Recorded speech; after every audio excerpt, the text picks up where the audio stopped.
Good afternoon again, Wildlife and Forestry.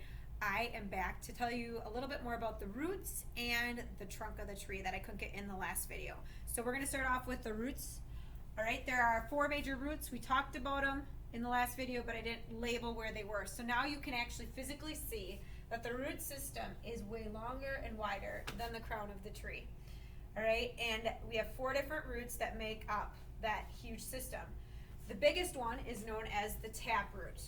Okay, so the taproot is the one that goes down the furthest into the ground and helps primarily anchor the tree. Not to say that the rest of these roots don't help do that as well, because they do, but that is the primary root. Okay, then all these roots that are kind of shooting out laterally across the screen here are considered the lateral roots. Okay, and you'll notice that some lateral roots have roots that are moving downward, not moving outwards.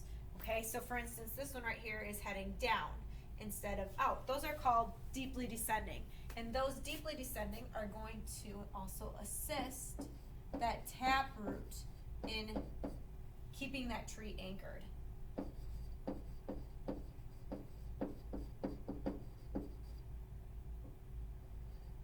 Okay, and then the last root system is the fibrous roots, and they're tiny little roots that are found very close to the surface of the soil, and their job is really to absorb all the water and minerals that the tree needs to survive. So we need a lot of them to be able to do that, and those are your fibrous. Okay, so now that we know a little bit more about our roots, and you put it in your guided notes hopefully, we are going to take a look now at the trunk. Okay, the trunk actually does a lot of different things and is a very, very important component of the tree.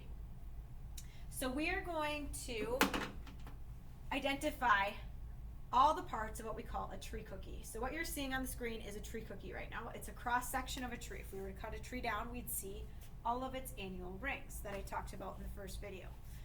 Okay, so the first part of the tree is the outer bark, the outermost component that's going to protect the tree from insects and diseases and fire.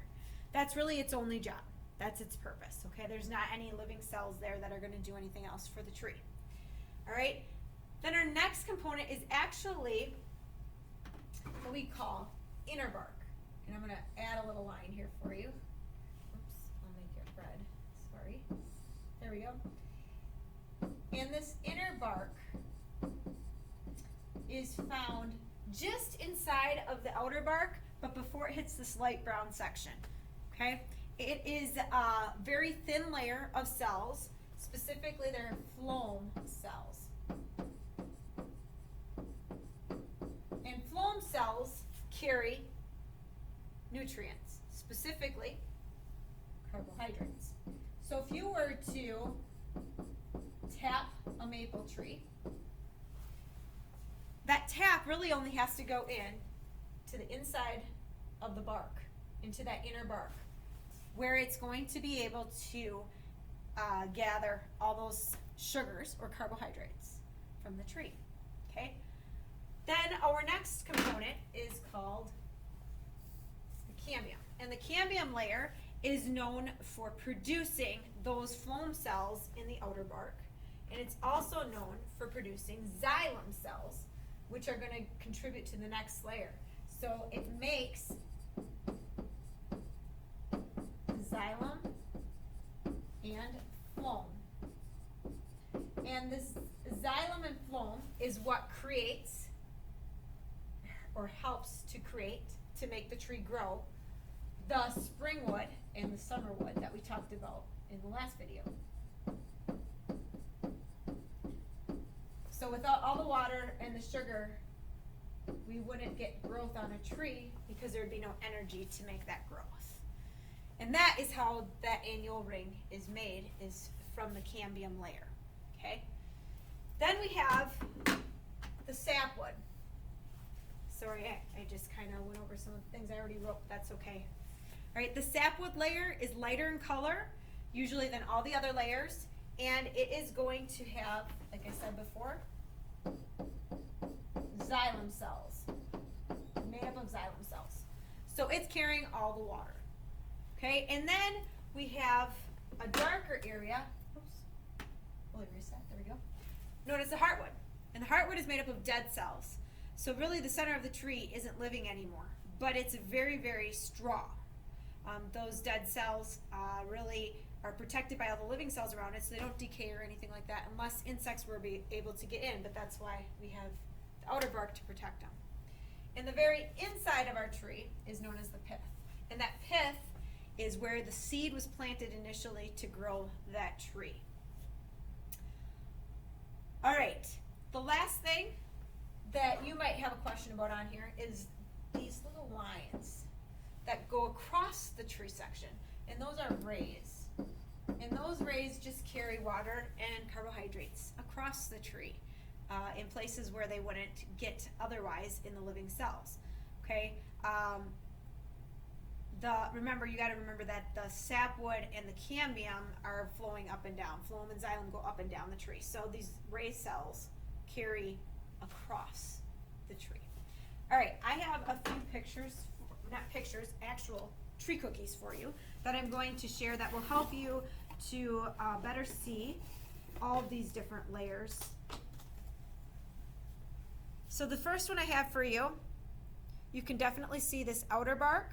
You can see where the outer bark might meet the inner bark, and you might be able to see a little bit of that cambium layer that's light brown inside. But you can't really distinguish the sapwood from the heartwood. It's all the same color. Okay, this is a tree that's more of a softwood, like a pine, and they oftentimes don't show very distinctive layers. But you definitely can see rings and could count them to know how old this tree was. This tree, on the other hand, is very easy to identify. We have the outer bark, we have the inner bark just inside, then we have this cambium layer that's lighter and brown color, and then a very tan color sapwood. Your heartwood is in the middle, that's very dark, and then the very center is your pith. Very easy to identify this tree cookie. All right, so what I'm going to have you do is similar to what I just did. You're going to collect a tree cookie like this if you want to. If you have one in your yard, great.